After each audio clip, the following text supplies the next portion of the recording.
Hey, I'm Randy, and you're watching The Cheap Audio Man. Here at The Cheap Audio Man, we talk about high-value hi-fi and home theater products. And today, we're talking about the BIC Formula FH65B. It doesn't look anything like a Klipsch, so sit down, grab a cup of coffee, and let's talk about the BIC America Formula FH65B.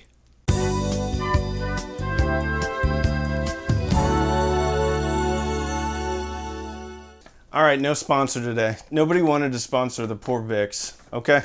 So first we're gonna talk about the box, all right? These showed up on my doorstep and I was very intrigued, to say the least.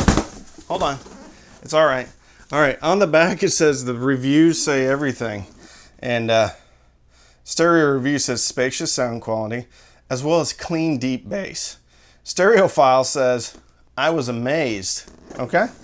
If you look over here, it shows you a picture of what you want to do with them. You just surround yourself, and then you get a real good sound, okay? Contains one. These are sold as individuals. And if I had to say, when I saw this box, I thought, did I order one of those mattress toppers? Did I order 2 mattress toppers? But I didn't. It was a speaker. It reminds me of state fairs. When you go through the flea market style vendors and you see a giant Voltron in the late 80s and you think, oh, that's a really good price for a giant Voltron. And then you buy it and you get it out and none of them actually transform to become Voltron. It's just a Voltron knockoff. But it comes in packaging similar to that. Maybe that's going to be a theme. Okay, it has a 6.5-inch woofer. Not too bad. Doesn't really tell you what it is. Just says it's got a beautiful surround. It also comes with a tweeter. Doesn't tell you what it is. Says it's a horn-mounted tweeter with a neodymium magnet. That's it. Doesn't tell you what the material is. If I had to guess, I'd probably say aluminum, but who knows? Because it doesn't say. Specifications is another head scratcher. There's a listing of frequency response, which is 40 down to 40 hertz up to 23K. Okay? Maybe. There's no real listing of sensitivity, although it did say on the, I guess there is a listing of sensitivity. It says they're 96 dB at 1 watt. And what I found interesting is when I put these up, I took down the SVS Ultras, which have a sensitivity in the high 80s. And guess what? They were louder than these. So 96 dB? Maybe. Also says they're 8 ohms. Build quality wise, well, it's not very good. The vinyl wrap on the outside is bubbling up in places. It's not horrible. It's not the worst I've seen. The worst I've seen is on one of those Dayton Audio $60 speakers.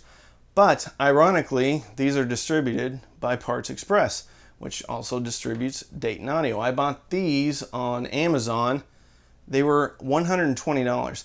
Currently, they're actually $145 a piece at Parts Express. The waveguide, or horn, as they claim, plastic, very shiny, hard plastic. When you compare it to the RP500M, it's kind of a rubberized. Also has a bit of a different design. This one, very angular, okay? This one's a bit round. But for soundstage and imaging, it really wasn't that bad. I got a good center image. I was listening to Metallica S&M 2 vinyl off the RT85, which is a Fluence turntable, through the iFi Zen, into the Emotiva P1 preamp, and then finally into the Vidar. And then into the BIC Americas. Soundstage and imaging, just fine. It laid everything out laterally just wonderfully. Vertical imaging, I didn't hear a ton of it, but within the speakers, and it didn't really go outside the speakers, but within the speakers, it actually was okay. Let's talk about bass. Bass. So I also ran these off of the Yamaha CR800, which is a vintage receiver, which also has a variable loudness control. These definitely needed the loudness control. They seemed very flat, but when I brought the loudness up, it gave enough punch. Really, when I was listening to this through the Vidar as the power amp and the Emotiva, I didn't really think it needed that many tone controls, but the bass is emphasized probably around the 80 to 100 hertz region, where most bass is emphasized on a speaker if they are so inclined to emphasize the bass. Highway to Hell was actually pretty thick, so I know this is not a neutral speaker. Intergalactic by the Beastie Boys, the speaker doesn't roll off very well, but at 40 hertz, here's the deal. These specifications are probably not accurate. It's anybody's guess.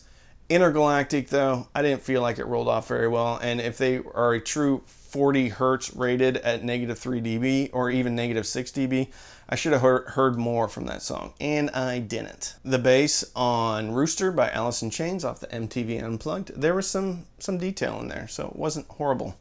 Let's talk about Midrange.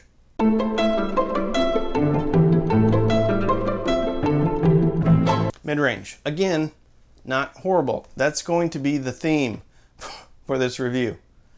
They're not horrible. Midrange was not a ton of body with male vocals or acoustic guitars on the bottom. Redemption Song by Bob Marley. There was a bunch of detail with the acoustic guitar, but when it came down to it being believable, being Bob Marley in front of you strumming the guitar, it just sounded a bit thin. Kurt Cobain, Something in the Way off the MTV Unplugged. Nirvana, his voice seemed a bit stepped back, and it's recorded a bit stepped back. Especially the first 3 tracks on that record, they had him, he wasn't stepped back, but the way it was recorded, he's a little bit behind the band. This put him even further back behind the band. So the lower part or the meaty part of the mid-range, I think, is reduced here. Female vocals are pretty good. However, there can be a bit of shoutiness and even a nasally presentation at certain frequencies. I'm guessing probably 1500 hertz or so. Let's talk about treble.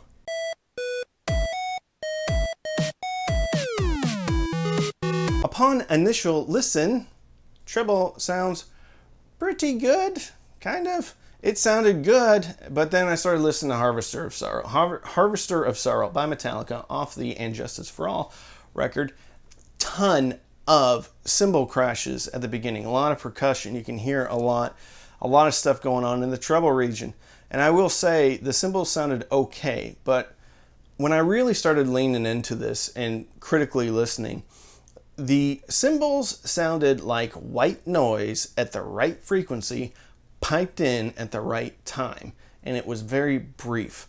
So as far as lingering treble, as far as cymbal decay, really isn't here on this speaker. It's brief, it's not tactile, there is no sense of snap with the percussion in the air area of the treble.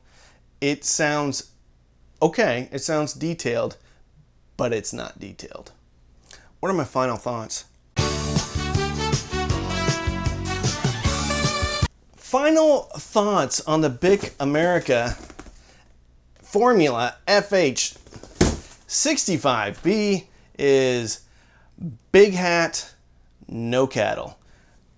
From a frequency response standpoint, it's okay. It's okay if you're not critically listening. From 8 feet away, it looks kind of like a Klipsch, just with a different color woofer. However, as you get closer up, the build quality is pretty horrible, pretty substandard. The binding post, when I put a banana plug into the binding post, it literally just shook around to the point where if anything moved the cable, it just fell right out. The vinyl wrap is not very good.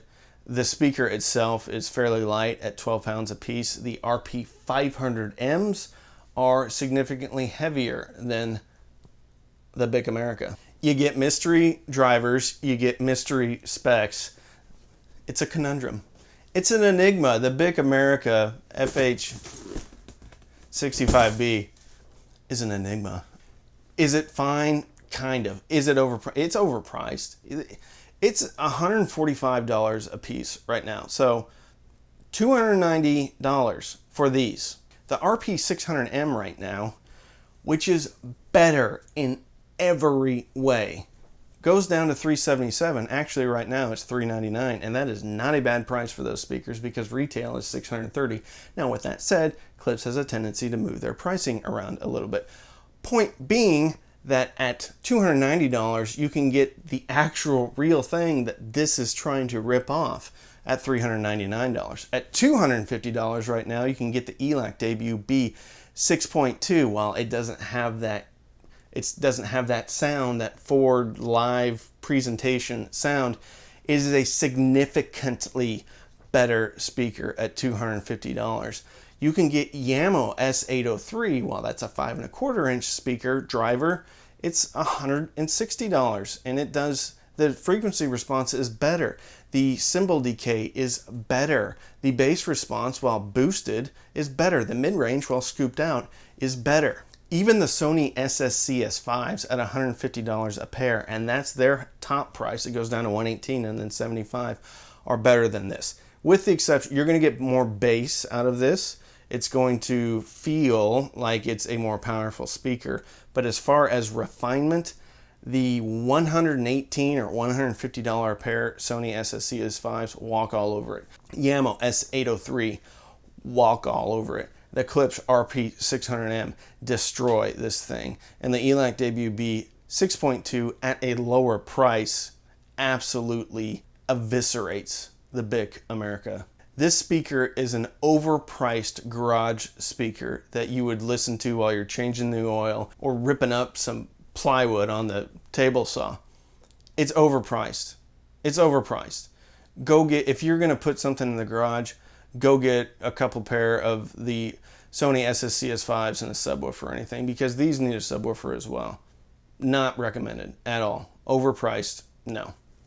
Don't do it. If you want to support the channel, you can sign up for Patreon. Patreon.com/cheapaudioman. Every Sunday night we have Patreon-only Zooms. We also have a Patreon-only Facebook group. You can also sign up for Amazon Music. Click on the link, sign up. You get 3 months for free. I get a couple of dollars. You can also use any of the links. I will link the BIC America speakers, but I wouldn't buy them if I were you. All my links, most of my links, are affiliate links, which means if you purchase something, I get a commission, but you don't pay any more. So don't binge watch anything. Binge listen to probably any of the other speakers that I mentioned besides the BIC America, and fill your soul with happiness. And with that, I'm Randy. I'm the Cheap Audio Man.